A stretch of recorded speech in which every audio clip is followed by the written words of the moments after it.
अगर वीडियो अच्छी लगे तो लाइक सब्सक्राइब जरूर करना। Thank you. बिस्मिल्लाहिर्रहमानिर्रहीम। अस्सलाम वालेकुम नाज़रीन, आप यूट्यूब चैनल देख रहे हैं। मैं इमरान खान हूं और इंपॉर्टेंट अपडेट्स हैं मेरे पास जो मैं आपके साथ शेयर करता हूं। सबसे पहले यह है कि पाकिस्तान तहरीक इंसाफ ने अपना आज होने वाला एहतजाज मुअख्खर कर दिया। उन्होंने कहा जी हम एहतजाज करने नहीं जा रहे क्योंकि हमारा मुतालबा मान लिया गया है। मुतालबा तो पाकिस्तान तहरीक इंसाफ का ये था कि बैरिस्टर घोर को और हामिद रज़ा कादमी साहब को, दो लोगों को कम से कम इमरान खान साहब से मिलवाया जाए, लेकिन वो मुतालबा पूरा नहीं हुआ।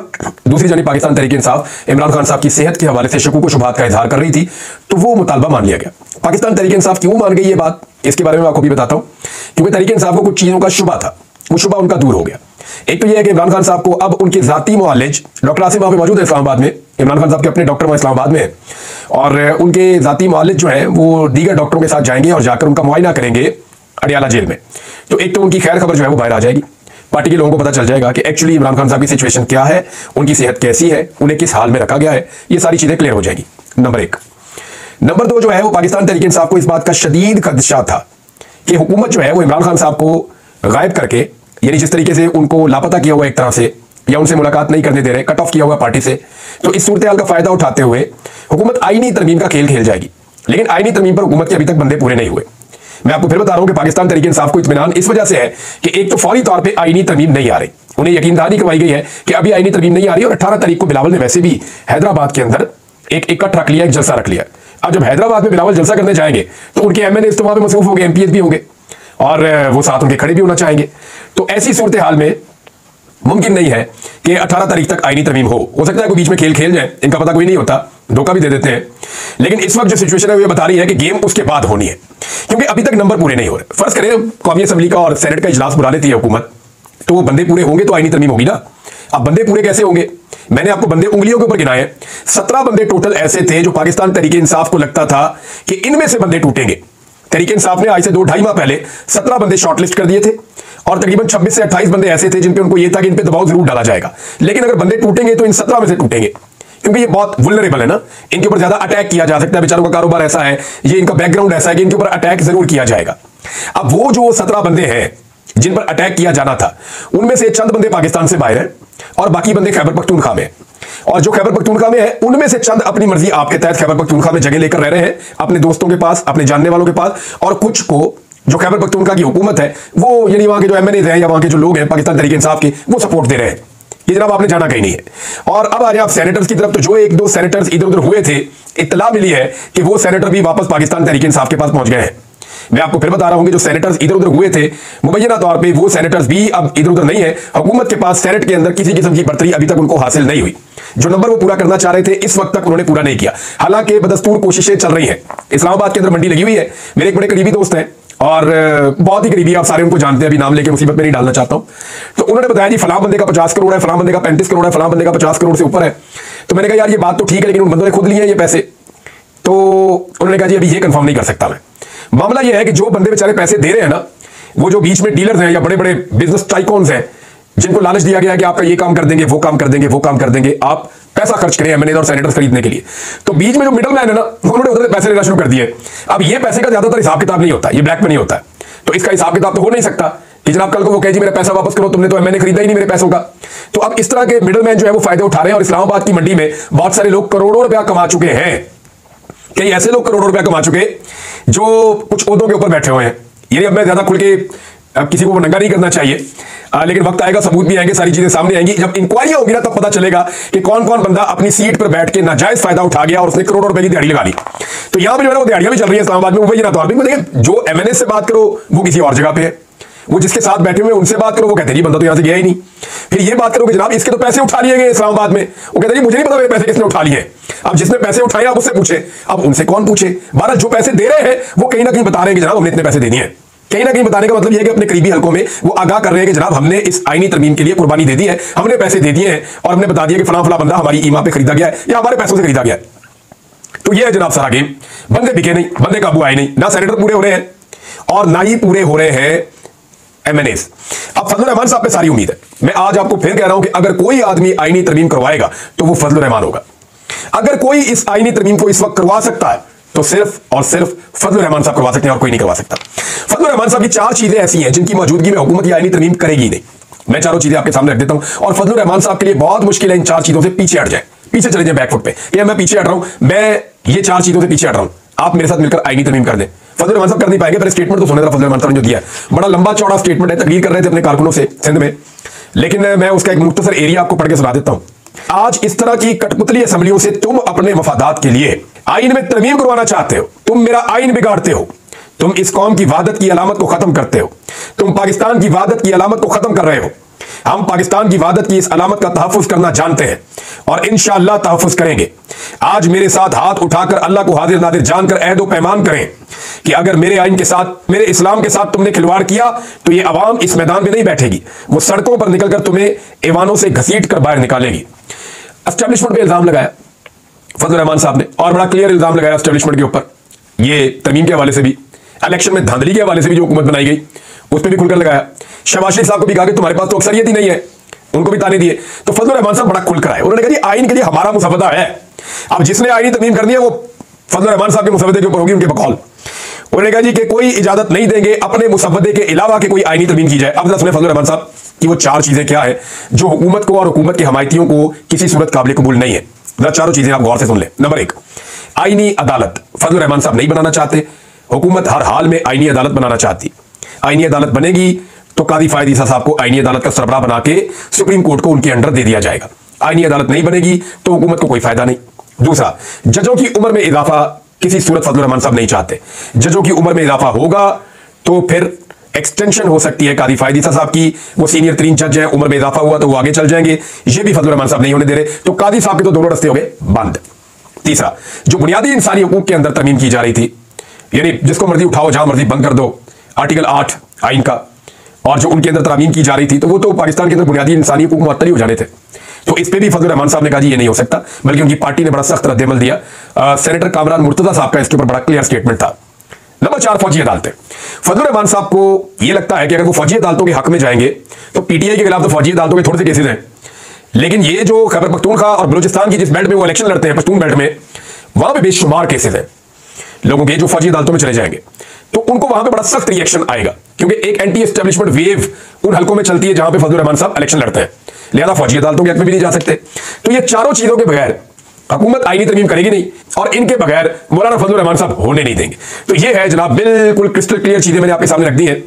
और इस वक्त जो हुकूमत है उसके पास पाकिस्तान तहरीक इंसाफ के 3 टूटे हुए बंदे मिलाकर, औरंगजेब चिची, उस्मान चौधरी, जहूर कुरैशी, इनको मिलाकर अभी 214 215 की स्ट्रेंथ है जहां पे इस वक्त हुकूमत खड़ी है, यानी 215 से ऊपर नहीं, अभी भी उनके पास 9 बंदे कम है। फजल रहमान साहब अगर उनके साथ नहीं भी मिलते, उनके बंदे तोड़ भी लें तो 1 या 2 बंदे टूट सकते हैं, तो फिर भी इनके पास 7 बंदे कम है। तो तहरीक इंसाफ के मजीद 7 बंदे कैसे तोड़ेंगे, अभी तो 2 भी नहीं टूट रहे, ये एक बड़ी मुश्किल है। और इसके अलावा अभी आखिरी मौका है जहूर कुरैशी, उस्मान चौधरी और औरंगजेब चिची के पास कि वो अपनी पार्टी के पास वापस आए और वहां पर आकर कहें जी हम मजबूर थे, हम वापस आ गए, इमरान खान के साथ खड़े हैं, तो हो सकता है पार्टी इनको कबूल भी करे और आइंदा इलेक्शन के लिए टिकट भी दे दे। लेकिन अगर ये वापस नहीं आएंगे तो आईनी तरमीम तो होनी कोई नहीं है।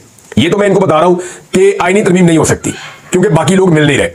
तो जब आईनी तरमीम नहीं होनी तो जहूर कुरैशी, उस्मान चौधरी, औरंगजेब चिची और अगर कोई एक आधा और भी है, 1-2 और भी है जिनके ऊपर भी शक किया जा रहा है, इन लोगों को पाकिस्तान तहरीक इंसाफ ने देनी है तलाक। ना इनको आइंदा मिलना है किसी किस्म का टिकट, और ना इनके खानदान में कोई वहां से इलेक्शन लड़ सकेगा। लोग जो है वो इनके खिलाफ हो जाएंगे कि इन्होंने गद्दारी की है अपने लीडर के साथ। तो जनाब ये है वो सिचुएशन जो इस वक्त बनी हुई है, और बेशुमार लोग जो है वो पैसा लगा भी रहे हैं, कोशिश कर भी रहे हैं, जोर लग भी रहा है, लेकिन इसके बावजूद बंदे काबू नहीं आ रहे। फजल रहमान साहब का स्टेटमेंट और उनकी नीयत मैंने आपको बता दी है। अब आप आ जाए एक और चीज के ऊपर, अब वो ये है कि इमरान खान का जेल से क्या रद्द-ए-अमल आएगा। लेकिन सबकी नजरें इस वक्त इमरान खान पे। फर्ज करें इमरान खान से आज मुलाकात नहीं करने दी जाती, डॉक्टर उनको जाके मिलते हैं, डॉक्टर बाहर आते हैं, वो बात ही नहीं कर पाते वहां पे। अब जो डॉक्टर साथ जाएंगे उनको वाकई बताया गया होगा कि जी आपने किसी किस्म की इमरान खान को पॉलिटिकल बात नहीं करने देनी, आपने सिर्फ मेडिकल तक महदूद रहना है, पूरी कोशिश वो करेंगे। सबकी नजरें इस बात पे है कि इमरान खान का क्या रद्द-ए-अमल आएगा, क्योंकि जेल में अभी तक इमरान खान साहब से मुलाकात कोई हुई नहीं, और इस बीच में बहुत बड़े बड़े इवेंट पाकिस्तान में हो गए हैं। आईनी तरमीम के हवाले से एक चीज मैं आपको बता दूं कि कुछ लोग कह रहे हैं कि अब ये 23, 24, 25 तारीख तक भी आ सकती है, तो आखिरी लम्हे तक विजिलेंट रहना पड़ेगा। पाकिस्तान तहरीक इंसाफ की सबसे बड़ी रिस्पॉन्सिबिलिटी ये है कि हर हाल में अपने एमएनएस को और सेनेटर्स को कंट्रोल में रखें, फजल रहमान साहब को अपने साथ अंगेज रखें। इसी सूरत हाल में ये आईनी तरमीम को रोक पाएंगे, और ये आईनी तरमीम अगर होती है तो तहरीक इंसाफ के लोगों का ये मानना है कि ये इमरान खान के लिए और जो सियासत है तहरीक इंसाफ की, उसके लिए एक डेथ वारंट है जिसके ऊपर दस्तखत होंगे। तो ये मामला इधर रखने। अब इमरान खान साहब का रद्द-ए-अमल क्या आएगा, जो कुछ हुआ, जो कुछ इस्लामाबाद में होता रहा, जो कुछ डी चौक पे हुआ, जो कुछ अली अमीन गंडापुर के साथ हुआ, जो कुछ आकर उन्होंने बताया, इस पे उनका रद्द-ए-अमल क्या होगा, सबकी नजरें इस बात के ऊपर है। इंतजार हुसैन पंजूता साहब के हवाले से मैंने आपसे कहा था ना कि मैं आपको बताऊंगा, बहुत सारे लोगों ने राब्ता भी किया, तो मैं आपको कुछ चीजें और बता देता हूं। इंतजार हुसैन पंजूता साहब ने मुझे यह बताया था कि जब उन्होंने अपनी पार्टी के अहम तरीन लीडर्स को आगाह किया कि इमरान खान साहब ने 3 अक्टूबर को जेल से क्या पैगाम दिया है और इमरान खान साहब एक्चुअली क्या चाहते हैं, और उन्होंने जेल से जो मनसूबा दिया कि किस तरीके से और कहां कहां कैसे एहतजाज करना है, तो जब ये इंफॉर्मेशन मैंने पॉलिटिकल पार्टी के सीनियर लोगों को दी तो उन्होंने नागवारी का इजहार किया।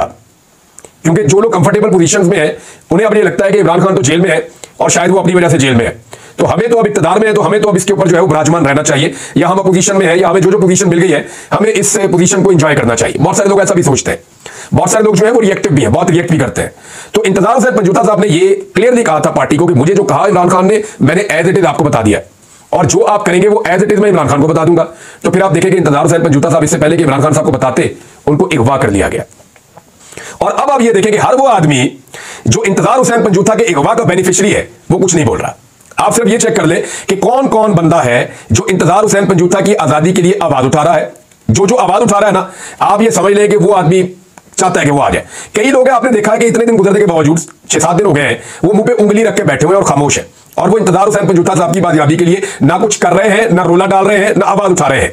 हालांकि इंतजार हुसैन पंजूता वो आदमी है जिसने इमरान खान के बाद इमरान खान के पास जेल में सबसे ज्यादा वक्त गुजारा है, सबसे ज्यादा मुलाकातें उनकी है, सबसे ज्यादा इंफॉर्मेशन वो बाहर लेकर आए हैं, सबसे ज्यादा मालूमात भी उनके पास है, केसेस को भी सबसे ज्यादा वही जानते हैं। तो एक ऐसे वकील को अगवा कर लिया जाना, जबरी तौर पे गुमशुदा कर देना और उसके ऊपर पार्टी की सीनियर क़यादत का खामोश रहना, इसका मतलब आप समझ रहे हैं कि इंतजार हुसैन पंजूता साहब ने मेरे से जो बात की थी वो सच साबित हो गई है। उन्होंने कहा था कि मैंने जब अपनी पार्टी को बताया कि ये चीजें आपने करनी है तो चंद लोगों ने नागवारी का इजहार किया, और ना सिर्फ नागवारी का इजहार किया बल्कि उन्होंने ये भी कहा कि यार किस चक्कर में डाला हुआ, ये कैसे करेंगे, ये क्यों होगा और इसके नताइज क्या होंगे, वो इस किस्म की बातें कर रहे थे और इमरान खान साहब की इंस्ट्रक्शंस को फॉलो नहीं कर रहे थे। बहरहाल पंजूता साहब आएंगे तो बाकी बातें खुद बताएंगे और कुछ चीजें आपको इमरान खान साहब बताएंगे जब जेल में जब जाके उनको 19 तारीख को तो मिलना है ना सबने। इमरान खान साहब का केस भी लगना है 19 तारीख को, वहां पे साफियों ने भी जाना है 19 तारीख को, जो है इमरान खान साहब की बहनों ने भी बाहर आ जाना है, अदालत को भी फिर इजाजत देनी पड़ेगी, मिलवाएं जी इमरान खान साहब को, उनकी पार्टी से मिलवाएं, वर्कर से मिलवाएं, रिश्तेदारों से मिलवाएं, मुलाकातें करवाएं, इनकी क्यों नहीं करवा रहे आप, तो फिर इमरान खान की मुलाकातें भी करवानी पड़नी है। तो फिर इंस्ट्रक्शन तो इमरान खान साहब देंगे ना, पार्टी तो उनकी है, और पार्टी जो है वो एक्चुअली तो इमरान खान साहब की पार्टी है ना, लोगों ने वोट तो इमरान खान के नाम के ऊपर दिए हैं, जो जहां भी बैठा हुआ है इमरान खान की वजह से बैठा हुआ है।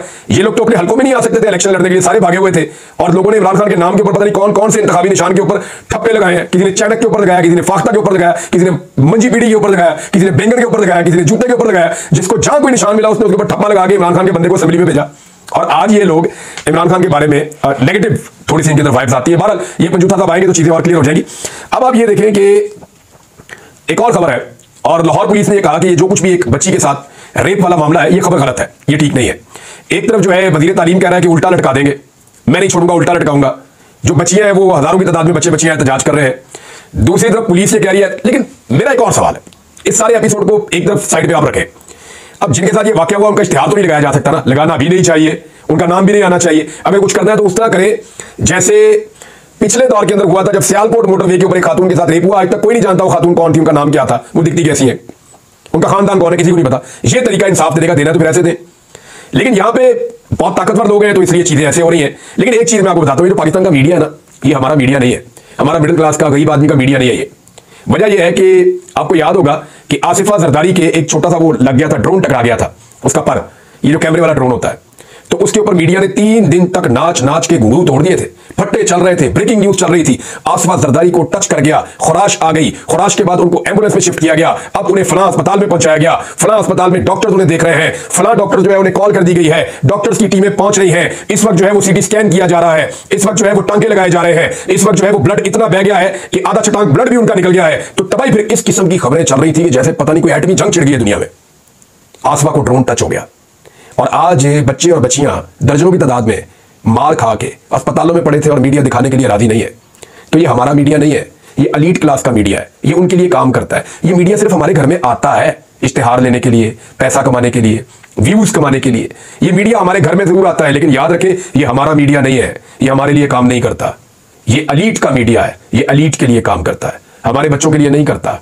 अमीर के बच्चे को खरोच भी आ जाए ना तो ये 3-3 दिन तक इनके एंकर्स अपने गले फाड़ते हैं, मैंने खुद देखा है। अब तक के लिए इतना अपना ख्याल रखिएगा, अपने चैनल का भी अल्लाह हाफ़िज़।